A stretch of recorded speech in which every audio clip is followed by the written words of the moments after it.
high above the North Sea. An aging propeller plane tumbles from the sky. The first headline was sabotage. Investigators consider a string of possibilities. It takes 2 years to find the cause. Unbelievable. It's something that's never been seen in any previous investigation. They looked at that and said, man, oh man, how could that be? It would lead to arrests half a world away and call into question the safety of one of the world's most important planes, Air Force One. It reached all the way to the aviation that flies around the President of the United States.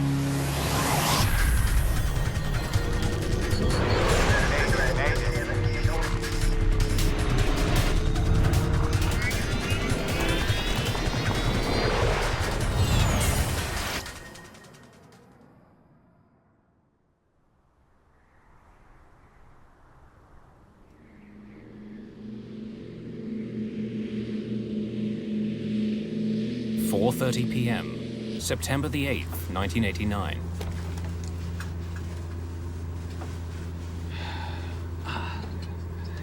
Oh, hang on.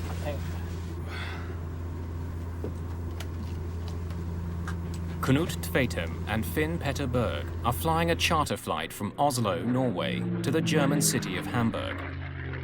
Partnair 394, radar service terminated. The plane is about 100 kilometers from the Danish coast. 124.55 by Partnair 394. How was dinner? Delicious.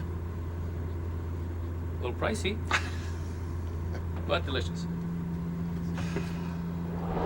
The two friends have flown around the world together, including remote areas of Africa. They're highly experienced, and both are only months away from retirement. Copenhagen, good afternoon. Partnair 394. Flight level 2. Partnair 394, good afternoon. Radar contact, Copenhagen control. 394.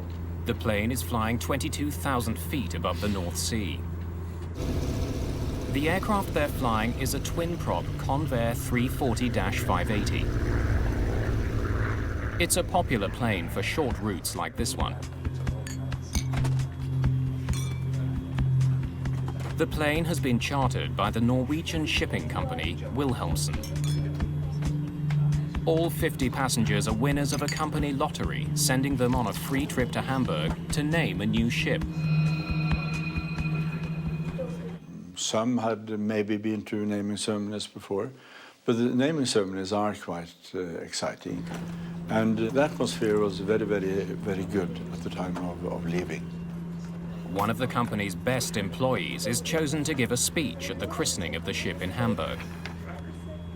You have to deliver a speech, and it's not so very often that normal person within a company is giving the honor of naming a ship. But I just felt that that was right. As the Convair crosses the North Sea, a Norwegian Air Force F-16 approaches the plane on its way home.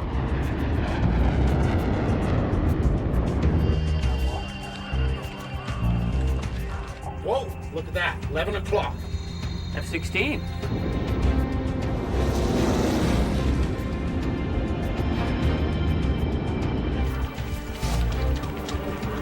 Suddenly, the plane experiences a violent shock.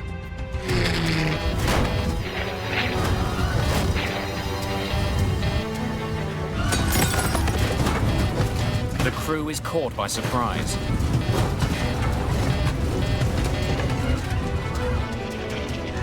The plane begins rolling upside down.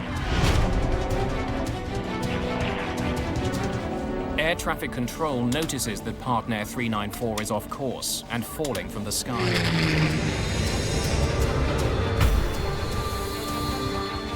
Partnair 394, Copenhagen control. Please report new flight level. The crew is struggling to save the plane and the lives of everyone on board. Terrain, what new flight level? Full up. Terrain. Full up. Please report new flight level. Then it disappears.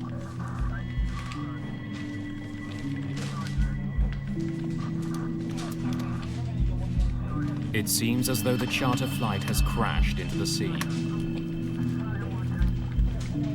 Partnair 394 en route to Hamburg is off radar.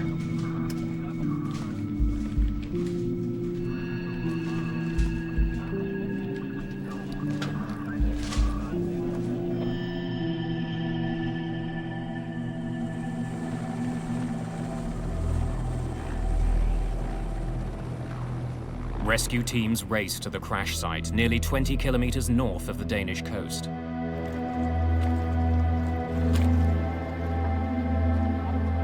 They find only wreckage and bodies. All 55 people who were on the flight are dead. I knew all the people. Some were close friends, some were less close, but I knew them all. And the pressure then felt double.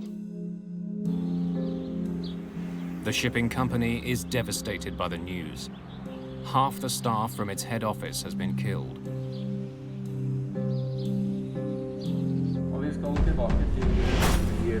It's the biggest airline disaster in Norwegian history.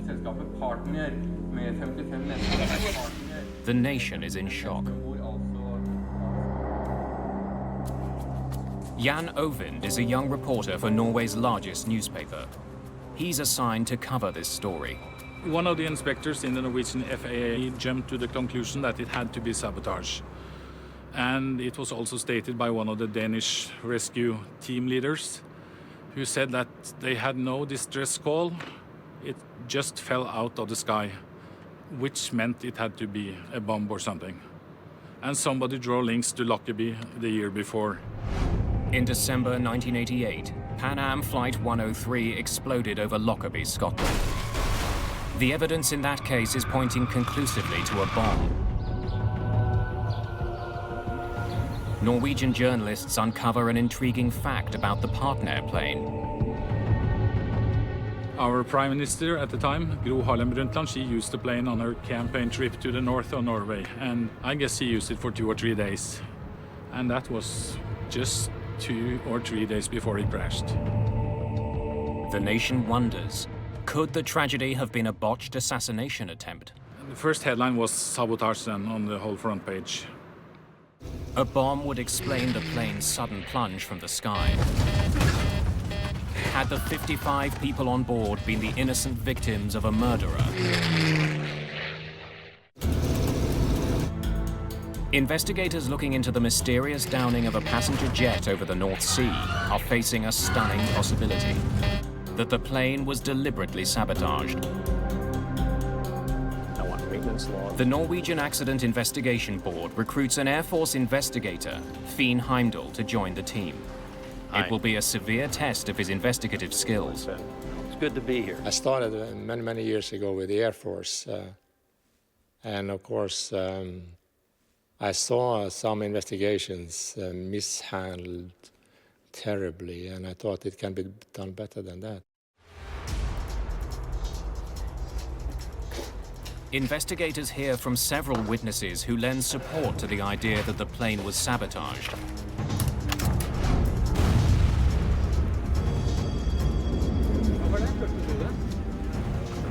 A young man claims to have heard a cannon-like sound coming from the crash site off the Danish coast. It may have been the explosion that brought down the Partnair plane. Searchers scour the surface of the sea for floating debris and for victims of the crash. Eventually, all but 5 bodies are found. They're taken to Denmark for autopsies. Those examinations reveal that some of the victims have small puncture-like wounds. This supports the notion that a bomb brought down Partnair Flight 394. An autopsy on the first officer also uncovers something unusual. A complete, unbroken toothpick is discovered in his stomach. Yeah, that was a odd finding, really, because it was pointed in both ends, and how can you swallow a toothpick like that? So he must have been exposed to a very shocking experience.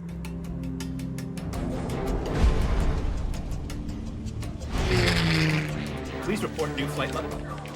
But investigators can't confirm that a bomb brought down the plane. They'll need to know more about the final moments of Flight 394. Partnair 394 en route to Hamburg is off radar.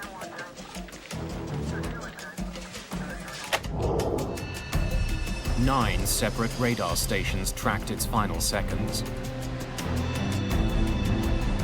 They could provide valuable clues. The most intriguing readings come from a military radar station in Sweden. Operators there tracked the Partnair flight as it crossed the North Sea. It started 1436. The military radar has detected something unexpected. There is another object in the same airspace as the plane. It is not another airplane. It appears as Flight 394 started to plummet from 22,000 feet. Idea what it is? Simply didn't know what it was from the beginning. We had no idea what it could have been.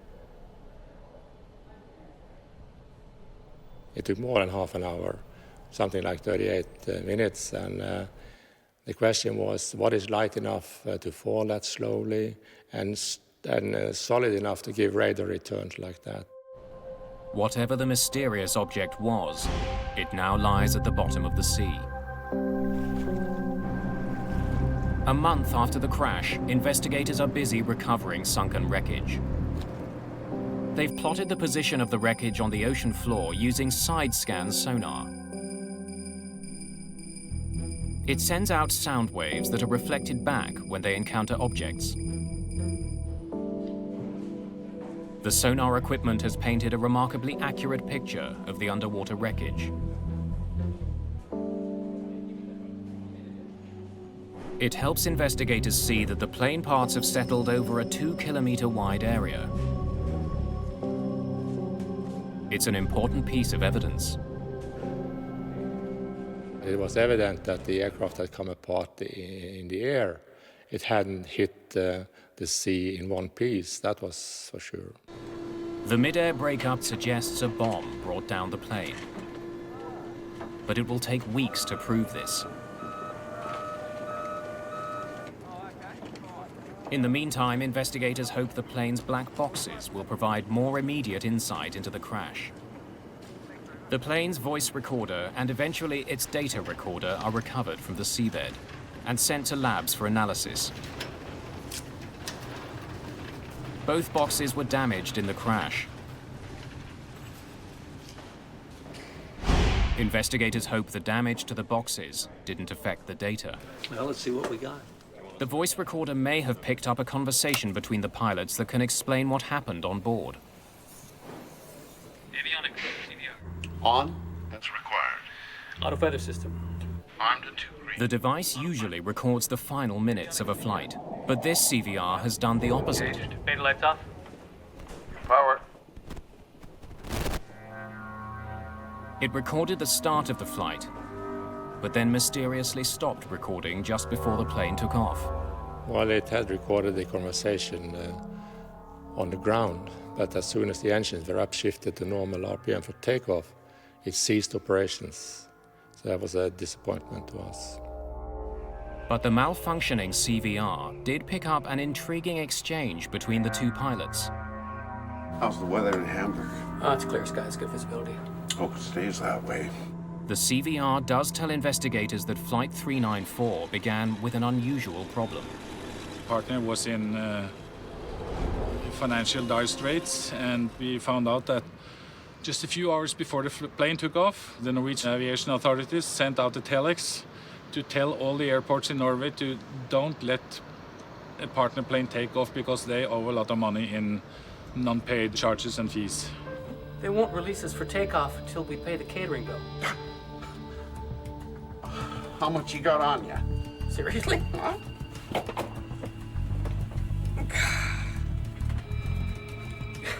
Probably enough, actually.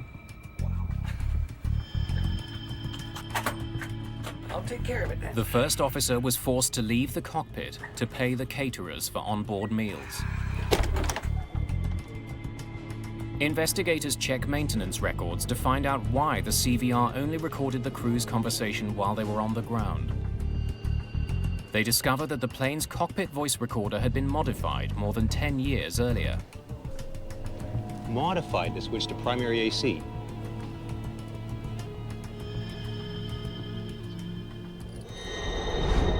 It was altered so that when the engines were given full power for takeoff, Your power. the CVR would automatically switch from the plane's batteries to its generator. And that modification was not working on this aircraft. Neither pilot realized that as the engines were revved up for takeoff, power to the CVR was actually cut off. Anytime you get key investigation components such as the cockpit voice recorder and flight data recorder that don't work correctly, it brings into question the thoroughness of the maintenance and also the continued operation, safe operation of the airplanes. The malfunctioning voice recorder and the unpaid catering bill lead investigators to look more closely at the history of the airplane and the company that owned it, Partnair Airlines. Partnair operated a fleet of mostly older planes that flew to northern European destinations. The Convair that crashed into the North Sea was one of the airline's most recent acquisitions. But the plane itself was 36 years old. It had a complicated history of both ownership and modification. The biggest change was to the plane's engines. The really important modification was upgrading the engines to turbine engines. On prop planes, the propeller moves air backwards, propelling the plane forward. Early prop planes used piston engines to turn the propeller. But turbine engines, which use a series of fans, not pistons, to compress air, generate substantially more power.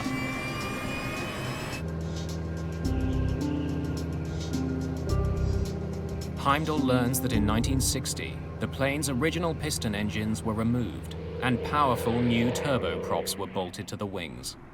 It's a modification that provides more power, but could pose a risk.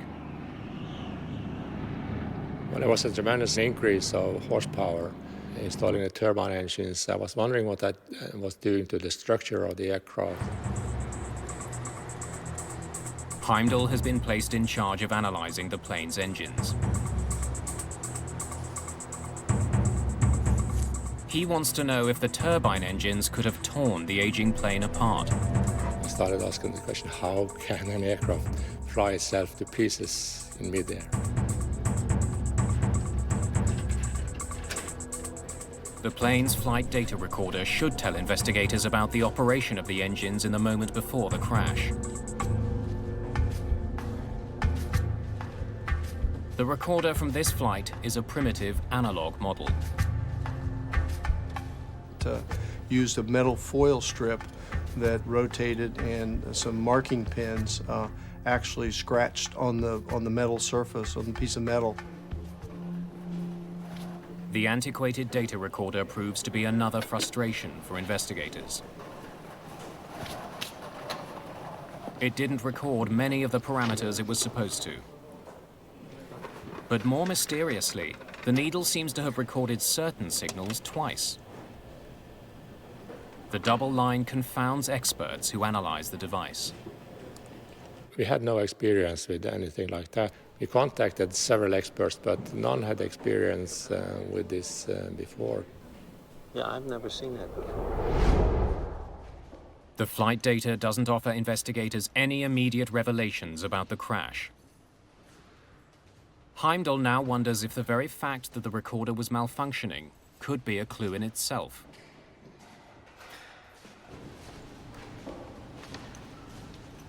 He decides to send the flight data recorder back to the American company that made it for further analysis.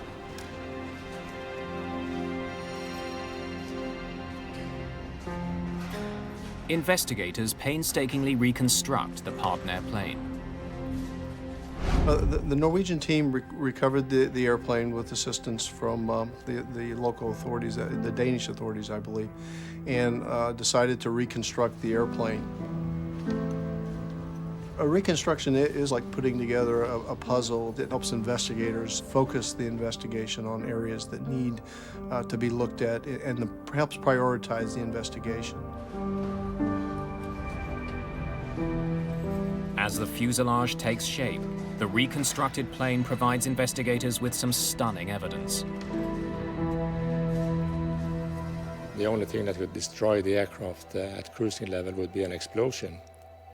So, and some of the parts looked maybe a bit suspicious. Suspicious for what's on them. There were rumors that it was found explosives in the Partnair plane. There are traces of a powerful military explosive. The amount is small, but the press gets wind of it.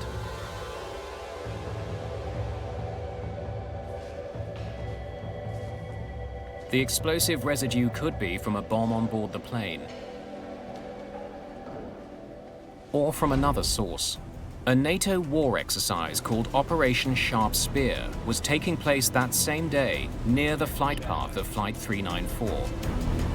One of the pilots I talked to, and he said, I guess it might have been the so-called cold rocket, test rocket, might have gone through one of the wings or the fuselage. Many people now wonder if an errant warhead played a role in bringing down the plane. Full up, terrain. Full up, terrain. Full up. But when the explosive residue is analyzed, it's found not to have been from a bomb or a warhead. There simply isn't enough of it on the plane. There was a small sign of explosives, but that was a very low level and looked more like a contamination than anything else. Many battles have been fought off the Danish coast. The sea is littered with old munitions. Investigators believe the plane picked up some explosive residue while lying on the ocean floor. Explosives are ruled out as a cause of this crash. Metallurgist Terry Heaslip has been brought in. He examines the plane's reconstructed tail and makes a startling observation. Pieces of the plane's skin show evidence of damage from overheating. Which means that it was flexing. And you take a coat hanger and you go like that, back and forth. If you hold it close to where it's going to break, you'll burn your hand because you develop heat where you're doing the fatiguing. It's the same thing on an airplane. The evidence is pointing to a problem with the plane's tail. Investigators are keen to look at a massive generator recovered from the rear of the aircraft. The auxiliary power unit is housed inside the Convair's rear fin. It's a backup power generator that's usually only used while the plane is on the ground. Heimdall inspects the device and discovers that some melted plastic parts from the plane's cabin have found their way inside the APU's turbine. It gives him an important new piece of information about what was happening on the plane at the moment it failed. Meaning that the cabin had failed when the APU was still operating. The APU should not have been running while the plane was in the air. The fact that it was means the APU could be behind this crash. Investigators try to learn more about what happened on the day of the crash. They interview the mechanic who inspected the plane that morning. He reports that one of the plane's two main generators wasn't working, and that he wasn't able to repair it. Regulations demand that the plane have two sources of power before it's allowed to take off. The first officer comes up with a solution that will allow the flight to leave. He tells the airline that he will use the auxiliary power unit throughout the flight as a substitute for the malfunctioning main generator. Okay, I want you to write this in the logbook. Released for flight with APU generator operative. We'll use the APU to power the left side AC system. APU is coming on.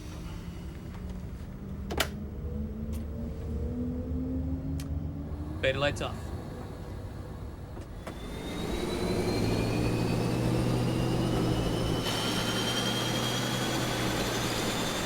Your power.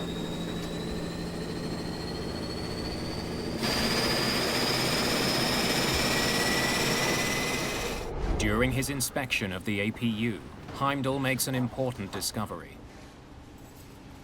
When I saw the part, I saw that it was not an aircraft standard part at all. It was made in a very primitive way by a piece of iron and welding it together in a substandard way. He notices that one of the mounts attaching the APU to the plane is broken. The unit contains a rapidly spinning turbine that generates electricity.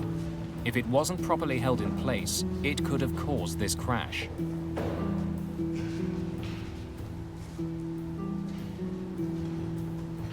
Investigators need to know if the broken APU caused the crash.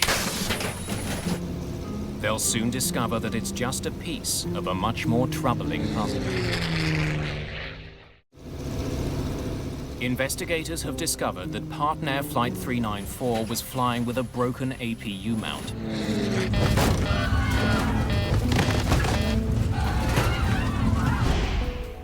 Metallurgist Terry Heaslip performs extensive testing on the failed part.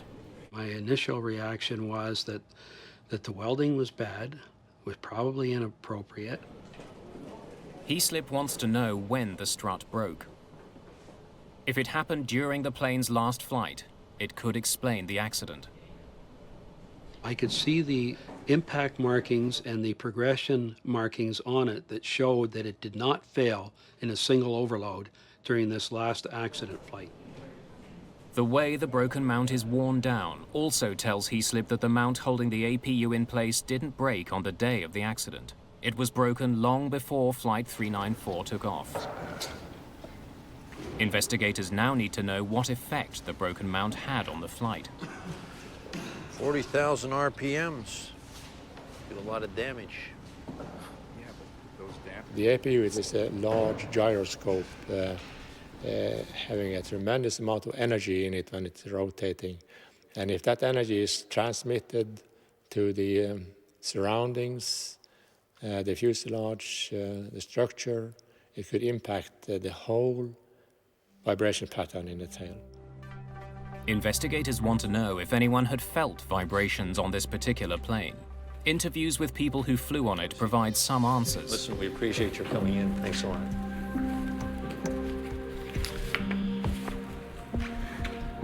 Now, you said you felt some rumbling on the plane, is that right? One person stated that the plane that crashed vibrated far more than the two other Convairs owned by the company. Did anything seem unusual on the plane? But others failed to mention the vibrations. Had a good flight. It's a puzzling situation. Investigators know the APU mount was broken before the flight, but they still don't know if it even played a role in the crash, or whether it would have affected the plane's tail. Then the reconstruction begins to clear things up.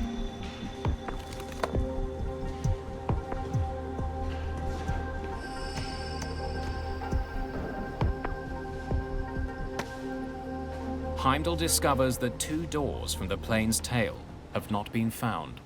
When we reassembled the parts from the tail, we saw that the rudder had been torn apart in two major pieces and some parts were missing.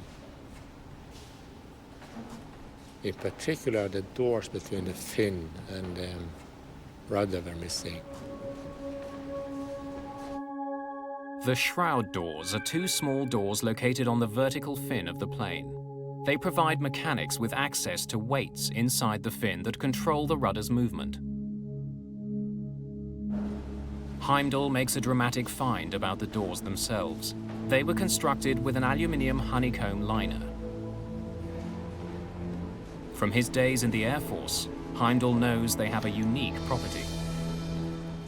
This is thin aluminum foil, as you know, and it has the good reflective properties for radar, and it's very light. The military use it to disturb radar signals, call it chaff. Investigators now realize that the unidentified object picked up by Swedish radar was probably a piece of one of the shroud doors. But when we connected the missing doors and honeycomb with the radar data, we knew that it had happened up at cruising altitude, because the slow-falling object had come from very high level, cruising altitude practically. Investigators conclude that the tail began to break apart at 22,000 feet before it plummeted from the sky. But why had the doors fallen off in mid-flight? Whatever caused the shroud doors to tear off likely caused the crash. Investigators know that the rudder's counterweights are located just inside the shroud doors. If a rudder moves too violently from side to side, the weights do as well. We found enough pieces to show that it was just pounding these doors. And the first real components that came off were the honeycomb in those doors.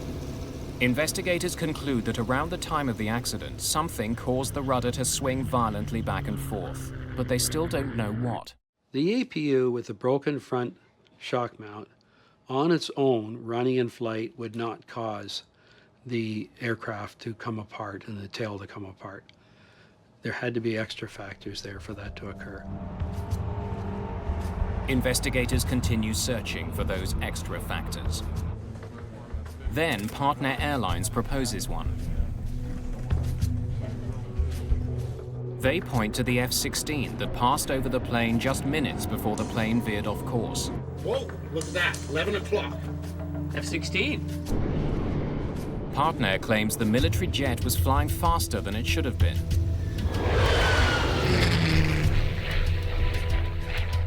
They also believe that it came much closer to the flight than officially reported. Partner, they contacted the Swedish investigator, and he came out with the answer that the F-16 could probably have gone through the sound barrier as it passed just over the partner plane.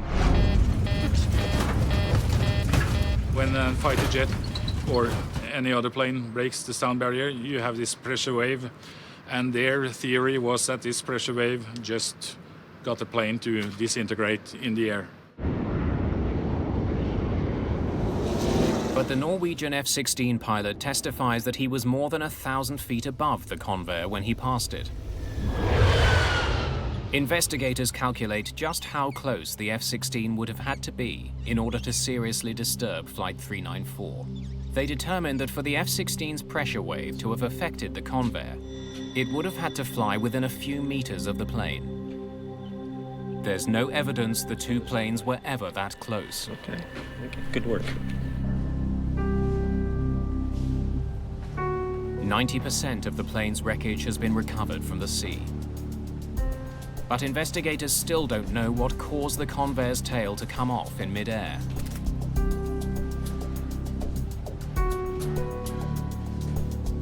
During the course of the investigation, Finn Heimdall is given a promotion. But he has no idea how to solve the puzzle that haunts his nation. They asked me to be in charge of the rest of the hardware investigation. I was standing in a heap of wrecked parts and thinking I'll never get to an end of this. Investigators get a break when the faulty flight data recorder is analyzed in the United States. The manufacturer has asked its top expert to come out of retirement and examine the device. Manufacturer Fairchild referred us to a previous employee, and we found him in California. The expert tells investigators that the needle that was supposed to be recording the plane's altitude was shaking so much that it was leaving another mark on the foil. But then he goes one step further. The FDR has a capacity to record for hundreds of hours. By unspooling the metal foil completely, he sees that the FDR has been vibrating severely for months. We saw that this had happened something like 360 operations hours before the accident. I had never seen an abnormality like that before, and it took us a while to figure out what was going on here. It now seems the APU wasn't the only thing vibrating on this plane. Investigators decide to chart the history of the vibrations chronologically. They notice an unusual change in the pattern of vibrations. 2 months before the crash, the vibrations suddenly stopped for a number of weeks. Virtually no vibrations for at least 16 flights. It was increasing intensity and frequency up to the summer of '89. And then the pattern changed. After getting better, the pattern of vibrations got worse again, right up until the crash. What happened here? Investigators now need to find out what changed on the plane during the 2-week period when the vibrations stopped. Why was it out of service? Where was the work done? The airline tells investigators that during that time, the plane was receiving a major overhaul in Western Canada. Thank you. We'll be in touch.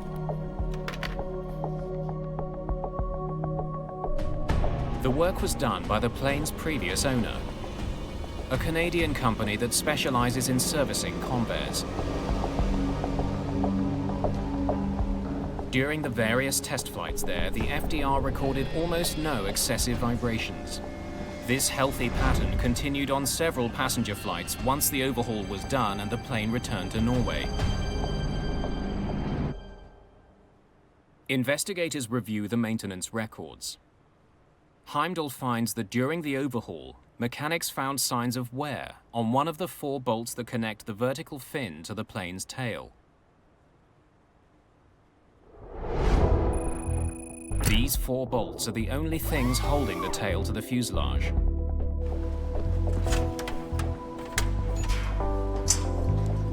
During the overhaul of the Convair in July of 1989, a mechanic replaced one of the 4 bolts.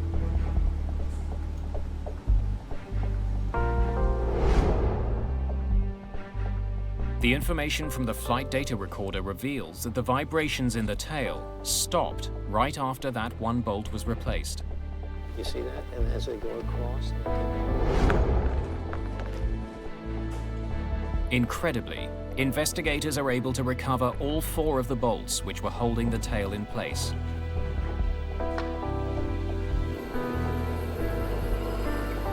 Terry Heaslip thoroughly analyzes the bolts. He makes a final stunning discovery. The 3 bolts that weren't replaced were not approved parts. We did metallurgical testing and we did mechanical testing. And by doing all of these analyses, we worked out that the 3 of the assemblies were not up to scratch. They were bogus assemblies.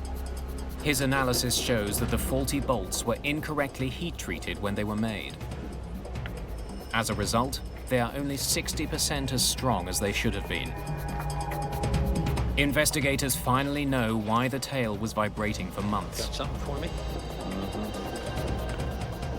3 of the bolts holding it in place were too weak. They just weren't hard enough. Unbelievable. 3 bolts holding the tail to the rest of the plane were not authentic parts. They were well-disguised fakes. The weak bolts mean investigators now must answer a critical question.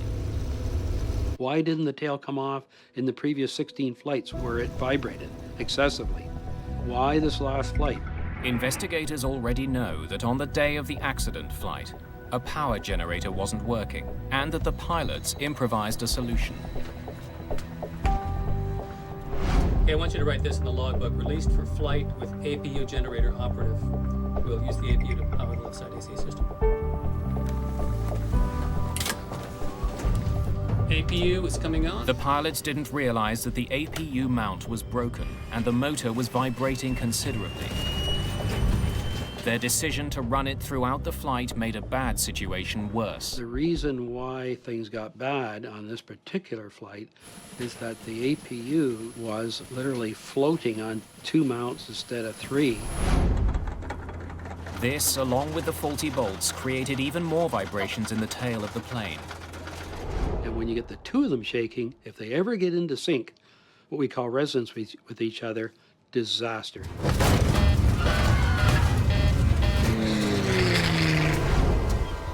The investigators conclude that the vibrations in the tail and the vibrations from the APU could have combined into a lethal force. Now, this is what we got from the guys at MIT. Technically, the vibrations could have torn the plane apart. If the two loose items start to vibrate in the same frequency, now you're going to get, or a multiple of that frequency, you get what's called coupled harmonics. And the one vibration is feeding the other one. They're feeding each other and making each other worse and worse. The most famous example of coupled harmonics occurred on the Tacoma Narrows Bridge in Washington State in 1940. The newly built steel and concrete bridge began swaying lengthwise, and then a crosswind started dipping it left to right. The two vibrations moving in different directions combined to create a violent twisting motion that tore the bridge apart. Investigators calculate that the same effect tore apart Flight 394. And we said, my gosh, that's exactly the phenomenon we have here. This lethal combination of vibrations caused the tail to sway back and forth so violently that the rudder jammed to the left. This forced the plane into a left turn so abrupt that it increased airflow over the right wing, creating greater lift and causing the aircraft to roll. The plane recovered briefly, but the rudder jams to the left again and the shroud doors explode. It rolls a second time, and the tail begins to disintegrate. After that, the crew didn't have a hope. Investigators conclude that it was the 3 bogus bolts that initiated the Partnair crash. And I looked at that and said, man, oh man, how could that be in a crucial component, a crucial fitting like that in the tail? I couldn't believe it. The report on Partnair Flight 394 sends shockwaves throughout the aviation industry. It's the first time that a fatal plane crash has been linked to unapproved spare parts. It raises a frightening question. How many of the parts being put into planes around the world are bogus? The Partnair crash, that was the seminal event that started people actually having to recognize the unapproved parts problem and the fact that the worldwide inventories of aircraft parts, in fact, were contaminated. There are 6 million moving parts on a 747 alone. The spare parts business is a $45 billion industry. And at the time of the crash, that industry was largely unregulated. Mary Schiavo is the former Inspector General of the Department of Transportation, the agency that oversees the FAA. No one knew how large the problem was. They knew it was a problem because of a crash, but how big was the problem in the United States? So we set out to measure it. We started by auditing the FAA's own parts bins. And the FAA's own parts bins contained 39% bogus parts. What we found is if the parts had come from a parts broker, which was a huge percentage of the parts supply industry, 95% of them were not authentic. The FAA would soon find bogus parts on an airplane widely considered to be the most secure plane on Earth.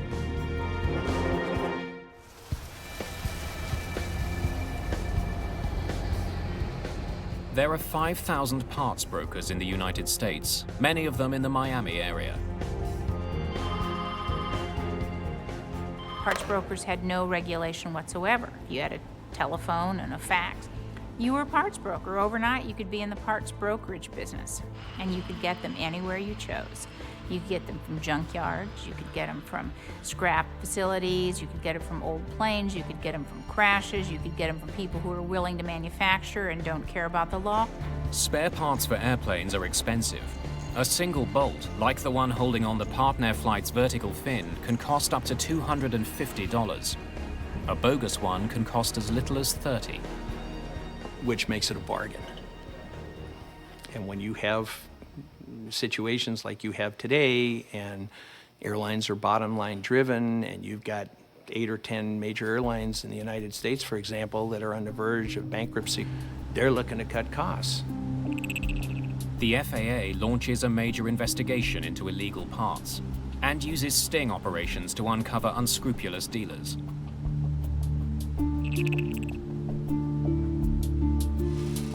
Investigators uncover a black market industry that makes thousands of worn and inferior parts look brand new. These are really good counterfeits. It's very difficult to tell. At the time of the Partnair accident, there were checks and balances in the system that were supposed to keep bogus parts from getting on major airlines. For instance, each spare part needs someone's signature to verify its authenticity. It has to have some documentation that states that it's airworthy. It has to have a maintenance release by some certificated entity. But investigators discover that in addition to a huge market in spare parts, there's also a burgeoning market for counterfeit FAA tags.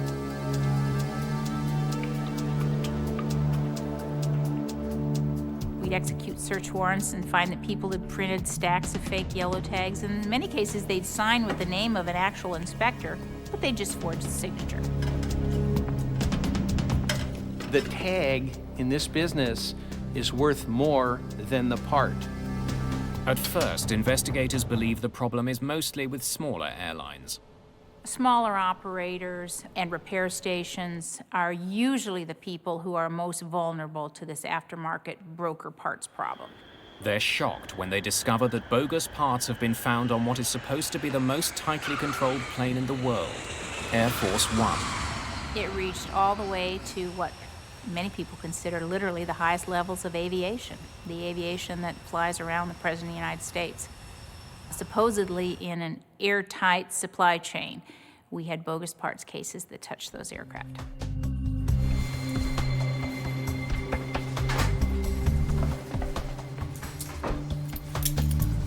The FAA responds quickly.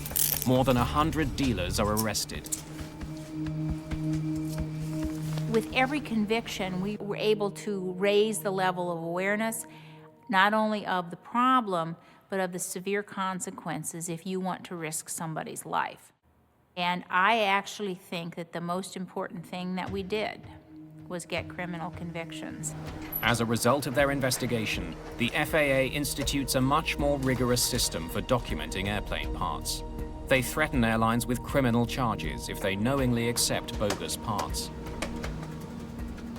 Things are different today because we have a whole body of regulations, much more than we had in the 80s and 90s even, to address the problem.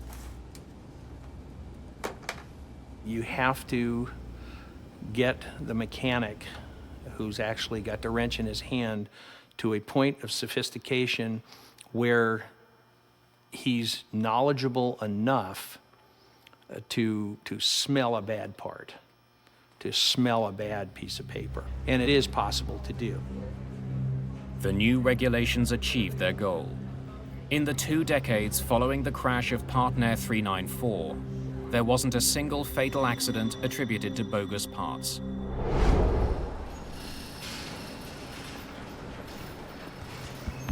Years after the Partnair crash, Finn Heimdall became the head of the Norwegian Accident Investigation Board. To me, my friend, it was a major puzzle that an aircraft, for no obvious reason, could more or less disintegrate in midair. His report into the accident resulted in major changes that likely saved lives. That's the positive thing, but the negative, of course, is the tragedy, the personal tragedy to many people. One of the smallest parts on a Norwegian charter plane failed in 1989. Because investigators found the cause of that accident, passengers around the world are safer. less likely to be on a plane that's fitted with bogus parts.